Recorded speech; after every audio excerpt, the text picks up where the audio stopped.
All right, welcome to your Wiley Manager Crash Course, where we give you a bit of a sneak peek into the topic that we deal with on the full-length version of the podcast. In this week's show, Bob, we talked about the circles of focus. Yeah, that could kind of mean anything, couldn't it? Well, why don't you tell us what it means, Bob? Okay.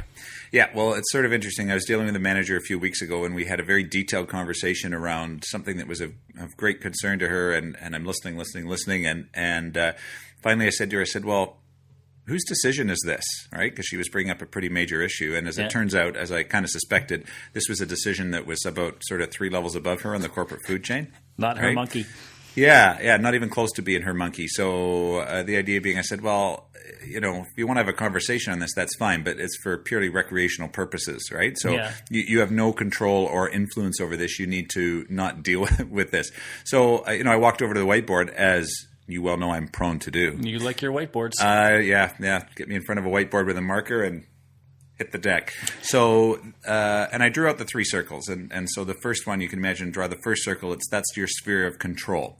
Right. So this is where you need to spend your time, right? This is where you're going to have the biggest bang for your buck. These are the things that you directly control and where you want to spend most of your time and energy. This is what you own. Right. So then I drew a circle around the first circle, a larger circle, and that's what I'm going to call your sphere of influence. So undoubtedly in work, very few of us work in isolation. So undoubtedly there'll be some things that you influence but don't directly control. So we necessarily have to spend some time there, right? Yeah. But again, you need to fundamentally question how much you influence something versus what you actually control.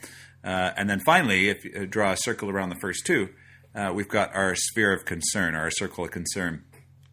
Nothing wrong with spending a bit of time talking about these things, but don't spend a whole bunch of time and effort on stuff that you merely are concerned about but have absolutely no influence or control over. Because that is, in fact, a waste of time. It is, and we end up doing it more than you might think, right? So this is just a very simple tool to say, okay, well, this conversation we're having, which sphere does it belong to, right? This thing that I'm, seems to be chewing up a whole bunch of my time and energy, which sphere is it in? Do I really control it, or am I trying to influence something that I have no chance of that should be merely a concern? I have no chance of actually influencing it. All right, cool. So on the full-length version of the podcast, we go into much more detail on each of these different spheres and talk about how this particular model is useful to folks. Yep. All right. Well, if you have an interest in that, you can pull that podcast off of iTunes. Yep. Alternatively, you can get it directly off of our website, wileymanager.com. Right on. We'll talk to you soon, Jed. Thanks, Bob.